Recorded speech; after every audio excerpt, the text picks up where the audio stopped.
Anyways, I just finished the concert and actually it ended like I don't know how many hours. 6 hours ago, I guess, or 5 hours ago. It's currently like 2 a.m. And actually, I didn't just go to a concert. I went to my friend's house. Not only that, to my other friend's house. And I was in the fucking trunk, like the back trunk of the car. Shit. I'm pretty thirsty though. Oops.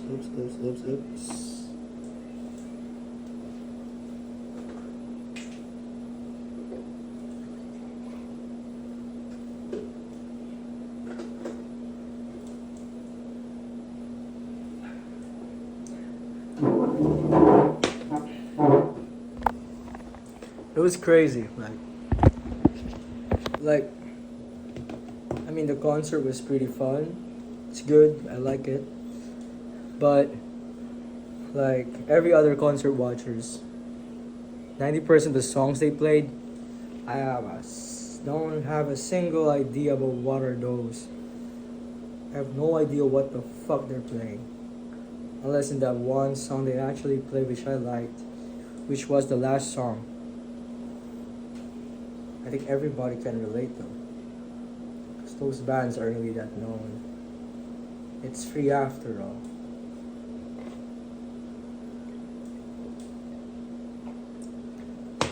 There's this like, they're like the not very known bands, but they're still good. I like their music. But it's good. And yeah, the concert went on. I saw a bunch of old friends, old classmates, and it's pretty weird. Because some of them are so different now. And some are still the same. Which is just very odd. It's a unique experience though. And I also met this friend of mine, an old friend of mine, and we drove her to Rome and baked us a bunch of cookies. That looks like a fucking burger patty than a fucking cookie. Yeah, I'm serious.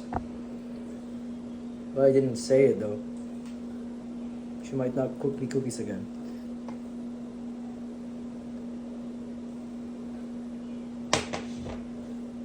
And there's this one thing that I really like about that event, which is it's fun. Pretty boring statement, pretty boring word, but it's straight to the point. That word is enough to describe it.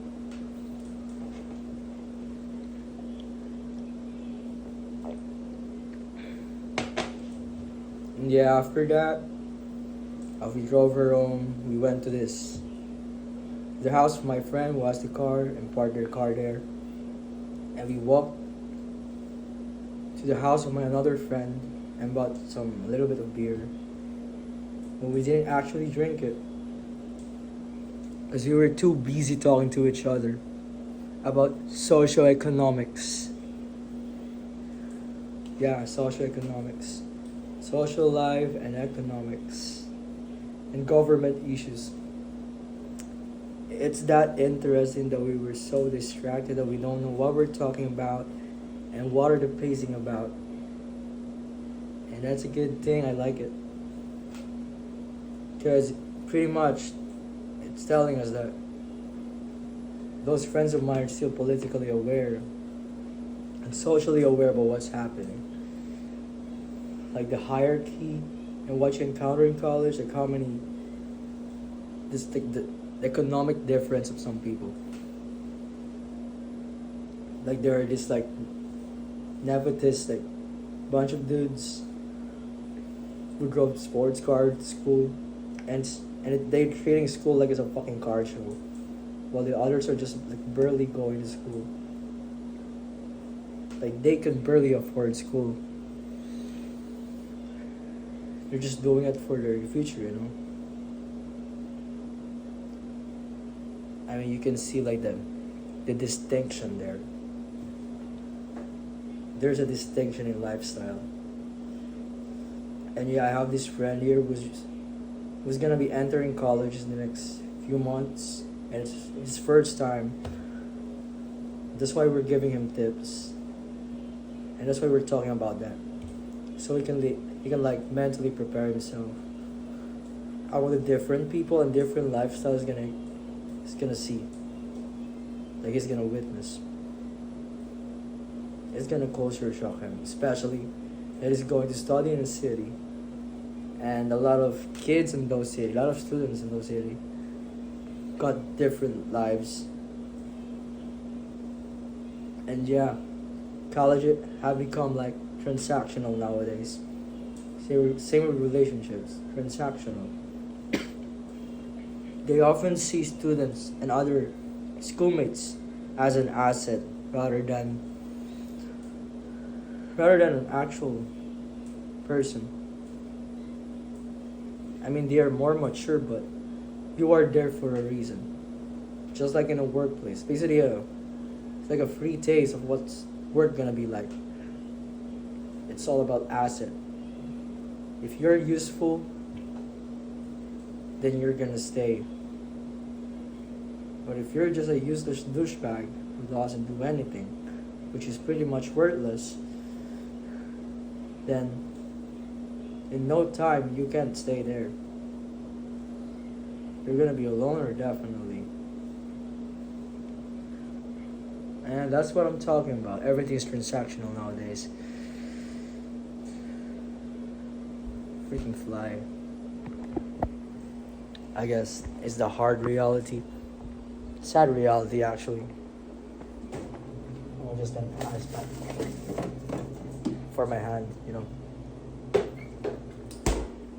That's the sad reality.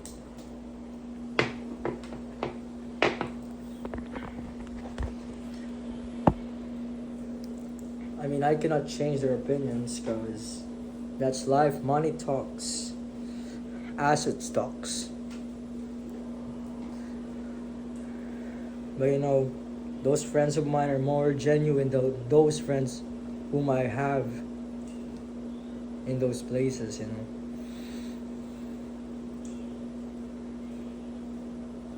Because people in the city has more of a transactional hangouts than just be a hangout, you know. Oh crap, the camera. I mean, I do have some real friends there. I love them. I have a group there. But beyond that, people are pretty much transactional. They see you as an asset, nothing more. Which might be a depressing mindset, but it's the reality. Man, fuck this pimple, bro. Yeah. It's the reality of life. I mean, in a workplace, of course you have to be useful. You need to have a purpose. I mean, let's look at it in a positive view. I guess it's trying to say this transactional thing, this transactional mindset is telling you that you need to find your purpose. I guess that's the good way to end it. Yeah.